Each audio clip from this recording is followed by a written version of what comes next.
자, 다 같이 하나, 둘.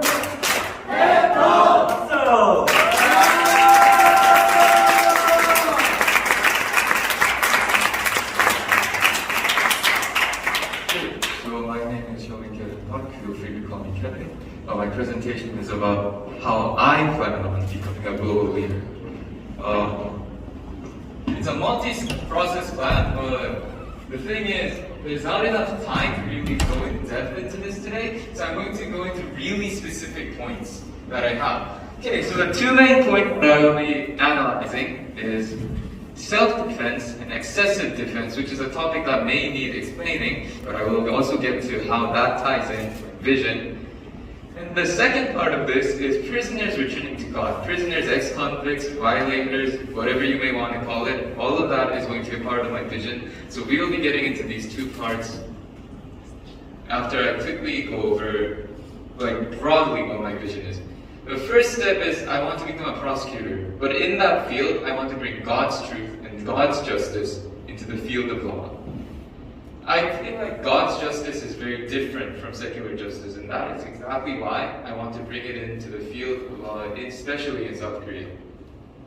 I also want to make the Republic of Korea safer for its citizens. I also believe in strong punishment and social responsibility for one's actions, that there are consequences to their actions. However, even then, I also believe in spiritual redemption. I think those are two separate parts that also need to be dealt with individually. And finally, I also want to resist and rebuke the corruption that I might face wherever I am. Okay, so the first part of this is I'm going to get into self-defense and excessive defense, especially in South Korea. So, self-defense. The right to self-defense permits a citizen to protect oneself when they feel as if their right to self has been breached by another person. When they feel like their legal field of protection has been breached or infringed upon by another. So self-defense is very important if you want to maintain self-order. This is what keeps you from being attacked, or what keeps your property safe when you leave it alone or when you're sleeping.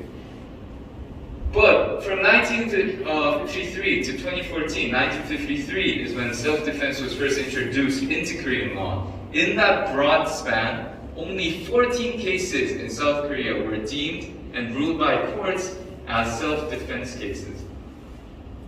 And everything else would be either considered excessive defense or just mutual offense. So the Korean self-defense emphasizes keeping the law and social order more so than the right that one has to their own safety. And this might feel like it's almost contradictory, but we're going to get into that soon. So there's two broad ways to view a law related to self-defense. So Western countries, such as the United States, emphasizes one's own personal safety, and that is slightly more emphasized than the maintaining of legal order. So I'm not saying that the US is in an anarchy country. However, if one first intrudes upon someone's right, then they need to be willing and prepared to face the consequences legally. And some European countries, such as Germany, and Asian countries, such as Japan, emphasize the keeping of laws more than the keeping of one's protection. If they feel as if in the process of protecting yourself, you have also violated the law, regardless of the situation, you are also liable to punishment, regardless of the situation that you're put in. And South Korea's laws are more akin to those of West Germany and Japan, more so than those of the United States. So this is the statement that I brought from the Korean law. And the wording of it basically means that if you feel as though you have been inappropriately infringed upon, then in order to defend yourself or someone else, and with considerable reason, then you will not be punished if that was done in order to defend yourself. There's three key points to this. The first one is infringement that is unwarrantable or unjustifiable. The second big part of it is the second part of it is legal interest. Right to what you own, your right to own all or of something, or anything that is legally protected by Korean law. And the third part is considerable reason. You need to have reason for those actions. Your actions, even though the action that first aggravated you to react might be unjustifiable, it needs to be. Your reason for acting so needs to be justified by law. So just looking at this is fine. This is a really good law. So what's the problem? It's the way that the courts interpret this in South Korea. That reason, adequate reason for self-defense, isn't the citizen's view of it, and the court's interpretation of it is very different when we apply it to real-life situations. We're going to look at 3 example cases. The first 2 are similar. The third one is a little different. And when we get to the third one, I'm going to explain a concept called excessive defense. But that still falls under the category of defense. We'll get to that when we get to the third case. Okay, so the first example case is this. A robber once broke into the house of a person. All of these are real-life cases. Broke into the house of a person. It was very late at night, and everyone was probably sleeping. So when the robber intruded into the house, the man woke up. There were other people in the house as well. However, one person woke up. He attacked the robber, and in doing so, it eventually led to the intruder's death. First severe injury, and secondly, death. So the court ruled that the initial attack against the robber, it would be justifiable as self-defense because his private property has been infringed upon. However, continuing to attack the robber after the initial attack is now no longer self-defense, but is now equal offense. He infringed your rights, and now you're assaulting him. You're now infringing upon his rights to self. So the court ruled that no, this is no longer a self-defense case. The court's ruling said that rather than continuing to attack the robber, he should have bound the robber with a rope or screamed for help so that the neighbors would come over to his house and help him in the middle of the night. Eventually, because he had killed someone, whether it was incidental or not, the person was then sent to prison for 1 year and 6 months, and he was also on probation for 3 years afterwards. And then we're going to look at the second case. So a man was attacked by another man. He was bigger than him. The victim was around 60 kilograms, while the attacker was around 85 kilograms, so a much bigger person. He was attacked by him, he was put on the ground, and he was being choked by the neck. In order to save himself, because he felt that his life was being threatened, he grabbed a knife that was nearby and stabbed his attacker in the thigh. The court did not rule this as an act of defense, but as a fight. So with both people committing offenses against each other, so that no one is the better in this situation. And then we're going to look at the final case. Like I told you before, the final case is slightly different from the first 2. So a wife was violently assaulted daily, day after day, by her own husband. So when she attempted to get a divorce with her husband threatened her with knives and scissors, threatened to kill her. So the divorce was off. And what happened was she eventually stabbed and killed her own husband. So the court did not rule this as an act of defense. The court simply just ruled this as murder. And there is a difference in this situation. We're going to get into this, and for this case is when we need something called excessive defense. But before we do that, we're going to look at the first 2 cases. Okay, the first case. The problem in that case was that one's living area the private space should always be respected and protected. You need the right to protect your own living area. Also, the court solutions were very irrational. It's going to be very hard to think when you just woke up and you see a random stranger breaking into your house and stealing stuff. The core solution was this: you restrain the person enough, you go get a nice rope, which should be somewhere, and then you tie the person up, you call the police, and then get help. In the middle of the night, when you're not even sure if even when you scream, people will hear or not. To be honest, most people won't exactly rush down to help when they hear someone shouting for help in the middle of the night. They might, some really nice person might call the cops, but I think that's about it. So the court solution that they presented in the first case, saying that he should have done this and not this, is not very rational. What's the problem in the second case? The problem in the second case, it shows how the court oversimplifies the cases, does not look at the reasons behind a certain action, it only looks at the final result.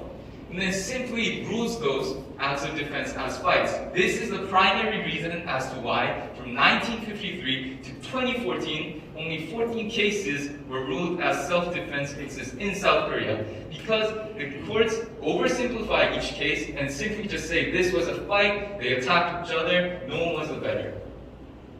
Okay, so these first two have something in common. In their rulings, the courts excluded too many factors. So what kind of factors did they rule out? In the first case, the house was intruded upon late at night, it was dark. So what the person who attacked the robber, what he didn't know was the intentions of the robber. Is he just here to steal stuff, or is he here to kill someone? Is he breaking and entering for what motives? No one knows. Does he carry a weapon? He doesn't know. He just woke up. And also, I mentioned before, there were other people in the house. Did he kill or assault other members in the house? He doesn't know that, and he can't ask that in that situation. These factors need to be taken into account when looking at the case. And for the second case, the factors that were ignored were mentioned within the case. The man was bigger than the victim. And secondly, the victim was first attacked by the man. In a situation where if you're pinned down on the ground, choked by the neck, there isn't exactly much you can do in that situation. You need to run away, and it's very hard in life-threatening situations to think rationally. Okay, what are the legal limitations and boundaries that I need to keep for myself in order to legally and justly respond in this situation where I'm about to die? It's very hard to request that citizens keep those laws at all times, even in life-threatening situations. So I feel like the court ruling needs to take into account all factors. However, most of the time these cases, as we've seen before, especially with the second case, are often oversimplified. Okay, then what's the difference about the third case? The third case is different in that it's something called excessive defense. So excessive defense is when you're still acting out of self-defense, but the action that you took, the response, your retaliation, is more than what is required. It's more than what is necessary. However, like the first two cases, there were factors that were ignored in the third case. So in the Korean law for self-defense at that time, the law required that for you to act in self-defense, that situation, that problem needs to be done right now, in the present. You cannot hold a grudge and get revenge for yourself a couple days later. You need to retaliate in that situation. However, this woman did not. She waited until her husband was sleeping and then killed him then. So that cannot be considered self-defense according to the Korean law at the time.